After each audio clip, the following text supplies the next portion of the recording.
Well, hello again. Here we are, another day. Hello. Another day, another dollar. Another day, another dollar. What's that expression come from? A dollar in my pocket, tisket a tasket. Burning a hole in your pocket. I bet dollars burn holes in your pocket, don't they? I try to save. A penny saved is a penny earned. Or Yes, penny... that's what I've heard. Where's that from? A dollar? I'm not. Dollar in your pocket? Were you going to tell? What did I say? A dollar? No. Another day, another dollar. Another day, another dollar. I guess that's people who work hard. The minimum wage. Whoa. Outside issues, yeah. Wow. Let's not eat. Wow. Yeah. I don't know. I don't know. I just don't know.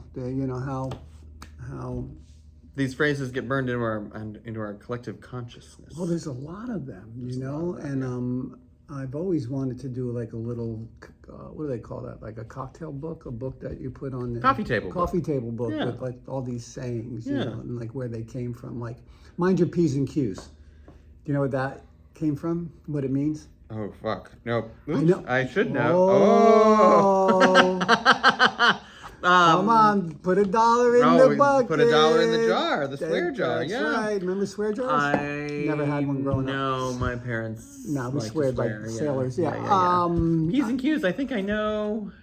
I had to look typeset. it up. It was a typeset thing. It was a typeset thing with Nope. Wasn't it with the printing press? Nope. Mind your pints and quarts. It was for drinking. Mind your P's and Q's so you don't get too drunk.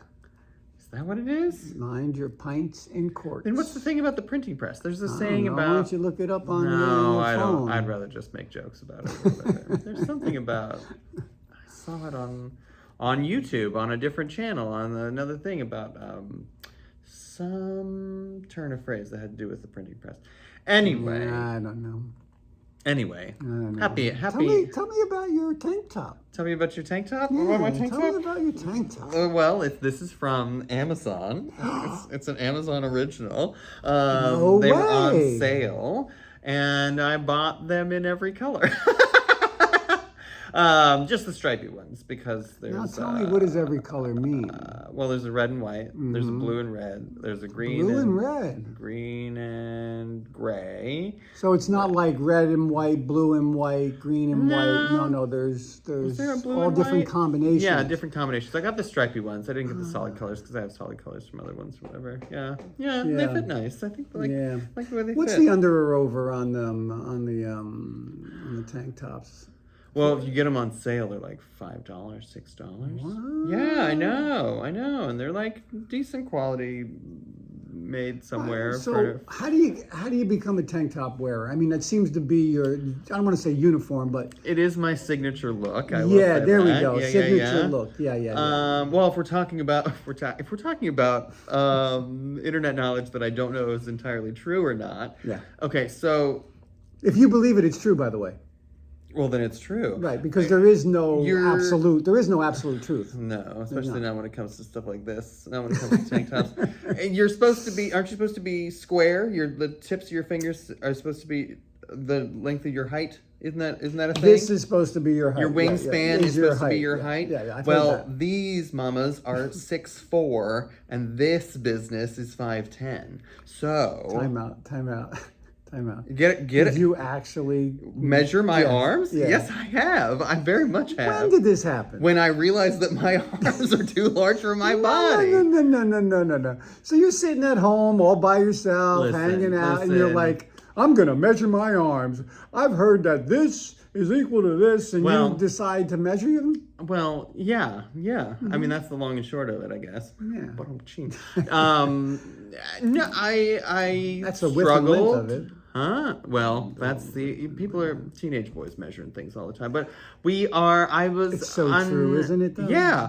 I was had body dysmorphia issues about my height and weight and arm, and people were taller and shorter than me, and putting on shirts and the sleeves don't come all the way to the ends of my arms, and I realized that who are these medium people? Who are these small humans and medium humans? And why does it fit this way but not this way, And so I guess like the long. I mean, what is your sleeve length? Do you know? Oh, I don't know. No, I don't know. So I'm sure I could get dress shirt. When you go buy a dress shirt, right? It goes by neck size and sleeve length. Yeah. No dress shirt. Huh? You don't even own one, do you? I own a few. Yeah. No, I do, and I But you just buy like a medium. Yeah. No, I don't get like tailored. I don't have. You don't get like a really. Yeah. You have a suit. Mm-hmm.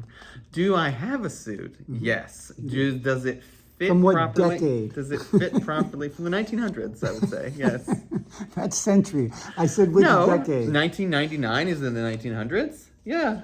Yeah. But I asked you what decade, and you said 1900s. Okay, 90s. Okay, you're right. 90s. Yeah. That's 90s, maybe early 2000s. When's the last time anybody died? In my family. Yesterday, in my family. Today. I'm sure someone's dying right now. Somebody died. And a baby's being born. It's like that meme where my aunt died. Amelia Earhart and then Greta Thunberg, were they like born on the anyway, I don't think that's the thing. My aunt died today. Oh, really? Mm-hmm. Oh, I'm sorry. Yeah. I shouldn't be making light of this. No, it's fine. No, death is good. It's a good Death thing. is great. Yeah, she's free. Yeah. She's at peace. She's free now. She died this morning. Oh. 92. She was like my second mom. Oh. Yeah. Where's she at? Where's she from? Belleville, New Jersey. And so did you see her when you went to visit? Oh yeah, I stayed with her and I cooked. No, just now when you went, like a month ago or whatever. When you went, like we went to Rutt's Hut. I don't know what that means. Rutt's Hut is a famous like hot dog joint place, and they have other things there, but they're famous for the things called a ripper. A ripper because the hot dogs that crack open and they're little and they're short. And they're rippers. And we went. And every time I would go to New Jersey, to see my son or to just go back because I love the Jersey Shore and I'm from there, to see family and stuff, I would stay. When I was in northern Jersey, I would stay with her. Aunt Jelsia. Yeah, Gelsomina. Oh, that's a fun name, too. Yeah, Gelsomina Caprio is her maiden name. Girl. Yeah, 92, looks beautiful still. I posted on Facebook. You'll see a beautiful, she looks like Sophia Loren. She passed this morning, and Godspeed. Godspeed to her. Check out our previous episode for that one. Yeah. Aww. You're gonna have to go. Are you gonna go to? We are. Me and Mom are gonna travel again. Mom's sister. Mom's older sister. Oh. And we had dinner last night with Mom's younger sister. Oh, okay. Who's not going? Oh. Was there some drama, some tensione? These girls grew up in the Depression, and from the dynamic, I'm saying a lot of trauma, a lot of unresolved trauma between them because it's a show. It's what goes. It's nuts. Jersey. I got a video Shore. too from yesterday. Oh yeah. They getting feisty. They getting angry. Talking about it. My mom's younger sister drops F-bombs loud enough for the whole restaurant to see it. Great. What restaurant? Hog Snapper. Oh, you told me Hog Snappers. Yeah, Hog Snappers. That serves them right, Hog Snappers. Yeah. Anyway. Do I sense a little resentment there? Maybe a little resentment. Why? Yeah. Why? They didn't hire me. Hog Snappers said that I did not know enough about New England seafood cuisine. Which I guess I did not read up on lobster rolls before. Because I love you, I would usually boycott that restaurant, but no, it's not that deep. It's not that deep. It was also Hog Snappers is too good. 9. Hog Snappers is too Never good. eaten there. See, I should have eaten there first. I would have known better. I mean, I don't know. It doesn't really matter. And Rejection is? Rejection is God's protection. That's what he says. Yes. I'm beginning to agree that maybe Smog Snappers. Yeah. I'm sure it's nice. Something different came along. Yeah. Something better came along. Something very much different and much better did come Absolutely. along. I would never have gotten the job that I have now if I'd been working at some chowder place. And this is what I talk about, with people, Yeah. I just let them know that no, this is not a bad thing. It's just it is all in a design. Godspeed. Absolutely. Godspeed, Which means God's time. Yeah. Doesn't mean faster. Like, oh, God's like you hear in Shakespeare. Godspeed, as you know. And it doesn't mean, well, get there quickly. It means get there under the guidance of God. Yeah. Is that where it started? First time I heard it was from like a Shakespearean, one of the soldiers was telling another soldier to go and give the message, and he told him Godspeed. And that means God's guidance, God's protection, God's time. Boy, a lot of things have come up in this little first 10 minutes. First 10 minutes, yeah. Well, resentment came up. Resentment, hog snappers, Aunt My Jocelina, my copacetic. Passing, had a stroke. Oh. Fell, brain bleed. Quick. Yeah, like 3 days, like 3 days ago. Something like that. Yeah. So we'll be traveling. Okay. Me and my mom. Again, and this will give me another opportunity to practice. Sure. Patience and acceptance. From our previous podcast, part 1 and part 2. Yeah, two-part. Because Terry called in the middle. Good job, Terry. Thank you, Terry. Thanks, Terry. Our first two-parted because of you, babe. Learning opportunity. Opportunities for growth. Always. Everything is. Tank top, sorry. No, it's funny you bring that up. All relationships are for our spiritual growth. Ooh. I mean, that's deep, and that's also a hard fucking. Gosh, a sailor. I think it's this tank top. Give me a sailor mouth tonight. Come on. Yeah. Here's another $1 for the swear jar. That's often a hard pill to swallow. I mean, it's like the rejection is protection thing. It's like no, God's plan, divine order.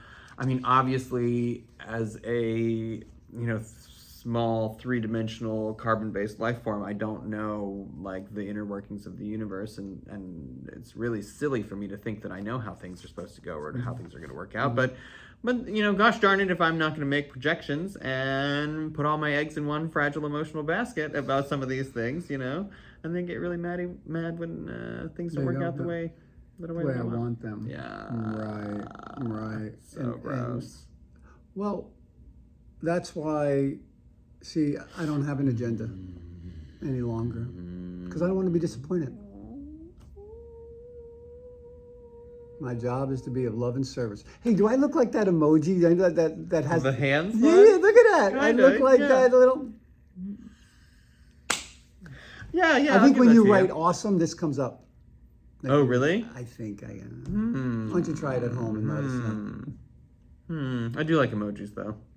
I like memojis. Yeah, boy. Do you use like the talk and my voice and my memoji do you talks use and the I send them. That looks like you, or do you use like the mouse or the cat or the alien? No, I use my emoji. Okay. Not like the robot AI. No. Okay. That's fine. No, I got a little hat, my bucket hat. Remember my hat? Oh, I do, because someone else had that hat on. A similar hat. And it's not possible. Well, no, not the same hat. Not your hat. Not possible. My hat is unique. No one else has a hat like that. It is a pork pie bucket hat, my friend. Did you make it? Yes. By yourself? I bought the bucket hat and then I trimmed the brim. Oh, really? Oh, that's fun. That's a cute thing. That's right. You know why I do it?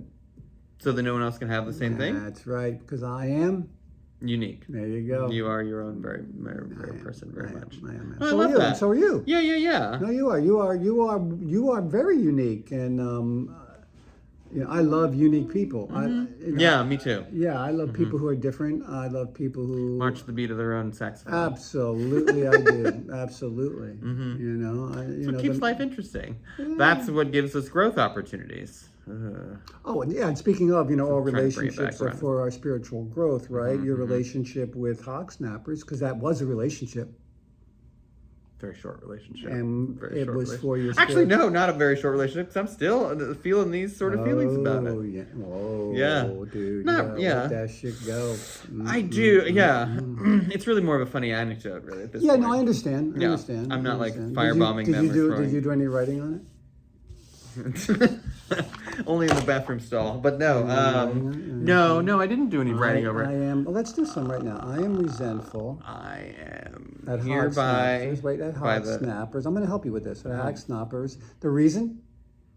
Disappointment, failure, rejection. Hang on, we're not there yet. They didn't hire you. Yeah. That's the reason. You're resentful. They didn't hire you. Sure. Great. What does it affect? Self-esteem? My self-esteem. Self-worth? my self-worth. Financial security. Self-image. Financial. How about social? Yeah, kind of, maybe not really, but definitely financial. Yeah. My standing in the community. Oh yeah, being a waitron at Hog Snappers. I'm sorry, it's a wonderful Lovely job, people. and I love them. I Never had a great been there. time with them. Sexual instinct. Hog snappers. Dude. What's your part? Selfish, self-seeking, inconsiderate, dishonest. Not really. Not really. You were more expectations. Expectations. I had an expectation of getting a job based on my image of myself. Right. I thought that maybe how would we put this? No, I was just upset that I expected a different outcome. I had expectations for a different outcome, and it's not what I thought I wanted. For me, it would be like, what? I'm not good enough? Yeah. Right? Yeah. I'm not good enough to be a... How dare you? Don't you know who I am, Hog Snapper? I think I am. Right. Although this was like 8 years ago. No, I understand. But this is what we call... this would be like a quick spot check inventory. I am resentful at the cause, what it affects, what's my part in it, and then I can, be grateful that I didn't get that job. Yeah. No, and I am. It's right. Very much that, like, if I would have a multiverse of madness, if I would have gotten that job, where I would definitely not be where I am now or who I am now or have the opportunities. Divine order. Yeah. It's like, ready for this one? No, I'm sorry, go ahead. No, go ahead. I'll... Okay, so, I was on the TV show Homeland. Great. Right? Sure. So I'm a series regular in season 2. Uh-huh. Right, not in season 1, but we'll get to that resentment later. They lied to me. Not happy. Anyway. Okay. They made up for it in season 2 and made me a series regular. Okay. Now, but when you become a series regular, you sign a 5-year contract with an option for them to renew. Mm-hmm. You don't automatically get to go back for season 3, season 4, season 5. You have to wait for them to exercise your option. So now season 3 is getting to start. I know. Yeah. Season 3 is getting ready to start, and I can't wait because I'm going to make a little more money, and I made some really good money as a series regular. Yeah. And I know what that number is. Mm-hmm. I know that, this amount per episode and this many episodes. I know what that number I'm going to make in 5 months is, right? And I'm trying not to go there. Yeah. Sure. But I got 3 kids. Yeah. You know what I mean? Yeah, and I got, and I'm waiting, and I know production's starting in 2 weeks, and I haven't gotten the call. They haven't exercised my option yet. And then the showrunner calls me. And I'm like, do you have caller ID? Yeah. You knew it was him? Yeah. I said, good. So happy to hear from you. I said, I know the show's starting in 2 weeks. And he goes, well, you're not going to be so happy in about 5 seconds. I said, why is that? He goes, because we're not going to pick up your option. And in that moment, I lost, in my mind, millions of dollars. No, but you lost the payout that you were expecting to get. Expectations. It was low 6 figures. Oh, great. Right? Great, yeah. Yeah, low to mid 6 figures. Sure. Was gone. Yeah. In that moment. And what did I do? I paused. Good. And what did I say? Thank you for your call. I said thank you. That's right. I said thank you. And he was like, I'm sorry, what? I said, no, I said thank you. He says, I'm just a little confused by your response. I said, well, no, I'm just so grateful to have that opportunity that I've had up to this point. You got me back. I went to the Emmys. We got up on stage. We won the Golden Globe the year before for Best Drama. I was in the room with everybody, with Joaquin and with Daniel Day-Lewis and George Clooney and, all these people that I kind of know, some of them, and it was great to be, rubbing elbows. And I said, I'm so grateful. He says, I'm just taken back by your response because I just called another actor whose option, no, I can't say his name. And I told them. Got cussed out. I told them, and he told me to go fuck myself. He hung up on me. Oh, bleep. Bleep. Yeah, swear jar. See, it's contagious. So, gratitude. Even when Well, don't shoot the messenger. Well, he wasn't his decision. No, not getting that job. Thank you. Yeah. Not getting my option picked up. Thank you, because we don't know why this so-called rejection is. Sure. We don't know what the benefit of it is, and there's always a benefit. Everything is an opportunity. Life is a series of experiences, and those experiences are opportunities. They're not good, they're not bad, they're not successful or failure. There is no success in failure. Right. There's just an experience, and that experience teaches me either now I know, okay, did it get me closer to my goal or further away from my goal? And what am I going to do differently now? I didn't fail. I didn't succeed. I had an experience. And I learned something. Now I'm going to take that back to the drawing board, and I'm going to get back up on that horse and giddy up, cowboy. Yeehaw. Or in your sense, cowgirl. What? What? Yeah, cowgirl. Yeah.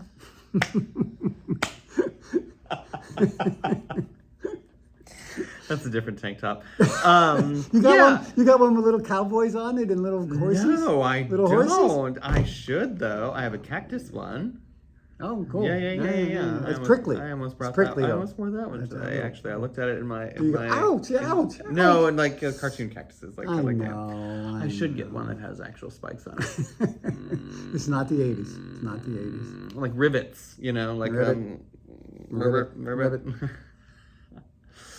It is, but you can say thank you. I mean, I can say thank you. I'm thinking about this, what I would do in that scenario. I mean, I'm sure I would be upset, but I think also it's like Schrodinger's phone call almost, I mean, like, because you Who's don't, that? well, the cat in the box that neither exists or doesn't neither I'm not exists. familiar with this. This is a quantum physics thing. I'm very stupid when it comes to these things, but no, you're nice, smarter than me. I have my memories anyway.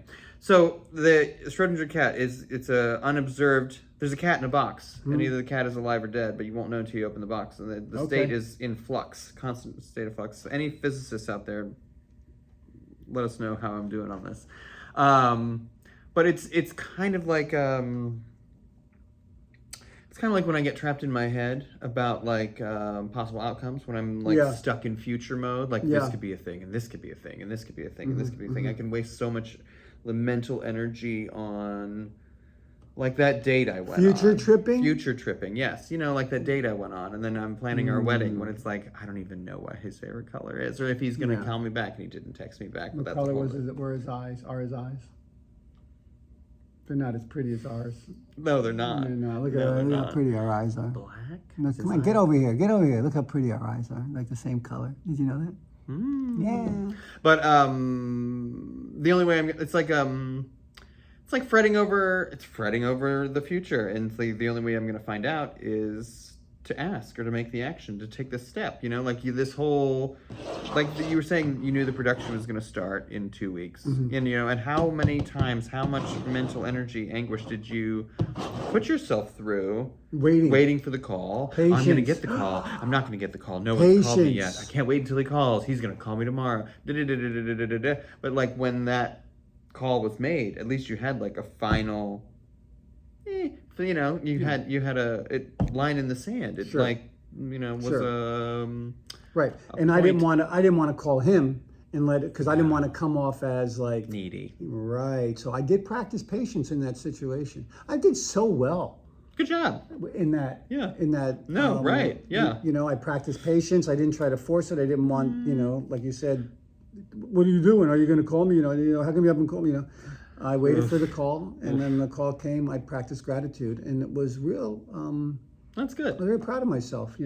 Right on. Yeah. I mean, if I was waiting for a call, if I have been waiting, like hog snappers, and I didn't get a phone call back for a long time, and then I got the bad news phone call, then I think I don't even. Dude who managed Hog Snappers in 2017, I apologize. I don't remember even how. Probably the same dude that's there now. It's probably Mike. I don't know. It's probably Mike. Maybe. Mike lost like 20 pounds. He looks good. Oh, does he? I know it wasn't even. It was an interview. It was a phone interview. But their sushi chef. Yeah. He's the worst. He won't do anything you ask him to do. I want extra crisp. I want an eel and avocado roll, but I want it extra crispy. I want my eel extra crispy, and it's mushy. And I'm like. He probably has very limited. No, he's spiteful. He's the spiteful sushi maker at Hog Snappers. I know he is. No, see, well then why do you? I would not order sushi from a spiteful sushi chef. Yeah, but when it's done right, it's done right. Is it real good? Is it real good when it's done right? Eel and avocado hand roll. Yeah. Wow. I just don't like angry food people because. No, and the waitress confirmed it. They're rough back there, she said. You know. They gave me this first piece of salmon on my rice. It looked like anemic. I said, this is anemic. And she got me a real nice piece, but it was like this little flat piece of salmon on this big chunk of rice, and it was like more rice than fish. Was the Sunday night? It might have been the bottom of the sushi barrel. If you know what I'm saying? It might have been I got my salmon right. I got a nice little slab. Were you that guy? You didn't snap your fingers, did you? At the wait staff. Don't do Garçon. That. Don't do that. Garçon. No, I called her. What was her name? Jasmine. I was like, Jasmine, come here. I need your help. She's a princess. Oh, you know that movie? I love that movie. A whole new world. Oh, it's beautiful. Those Disney movies are so well Those are so done. Good. I did not see the live action remake. Did you see it? The Will? No. Anyway. What was the little street rat's name? Aladdin. Oh, that his name? That's not a name. Isn't that like street rat? I don't buy that. Want to be too closer. You be a poor boy. I love that he was in love with her and he was going to do everything to get her, and I just love those stories. You know? Yeah. Slumdog Millionaire, same thing. You know. Yeah. Here we go. You've not seen Slumdog Millionaire? I have not. No. It was one of those movies. I know what. Danny Boyle. He's Danny Boyle. He's the director. You gotta see Slumdog Millionaire. No, it's about destiny. It's about destiny and true love. And they were meant to be together. And it's so good. All right, so. It was one of those movies, Slumdog Millionaire, and I have no qualms with the Slumdogs or the Millionaires or whatever, but it's like Titanic, which I also have not seen. I know it was on 2 VHS tapes when I was working at Borders in the VHS section, if that tells you how old I was. But it's like. Don't touch me. Don't touch me. This relationship is over soon. It's like Game of Thrones. You know, like it got to the. Don't tell me you haven't seen that either. It got. All right, we're going to be back in about a month. Cultural zeitgeist. It got to the cultural zeitgeist. We are going to. And I had. We are going to sit down and we are going to have a little. You guys, I'm going to be chained to a radiator in a basement watching Game of Thrones. I'm gonna make only one. Tell me you never saw The Godfather. I'll stab you in the eye with this pen. All right, everybody. Tell me you never saw The Godfather. Tell me. Tell me. Oh God. Okay. Let's do a gratitude list. All right. What am I experiencing right now? You're experiencing right now. Schadenfreude. Isn't that what it is? I have no idea. All I know is that I gotta find a way to become loving and disgust. I gotta show some compassion and some, know what? Less fortunate, uncultured swine in his many tank tops. This is my podcast, my uncultured, swiny podcast partner, whom I love very much, and okay. Top Gun? Nope, never seen it. How about Maverick? No. Why would I see the sequel if I haven't seen the first one? I'm grateful for movies. Obviously not. Of all kinds. I'm grateful for Hog Snappers still being in business after all these years. Right, without you, I can't believe that place is still in business. They didn't hire you. No. I'm burnt it to the ground. I'm grateful for the ability to laugh at myself, which I do quite constantly, obviously today.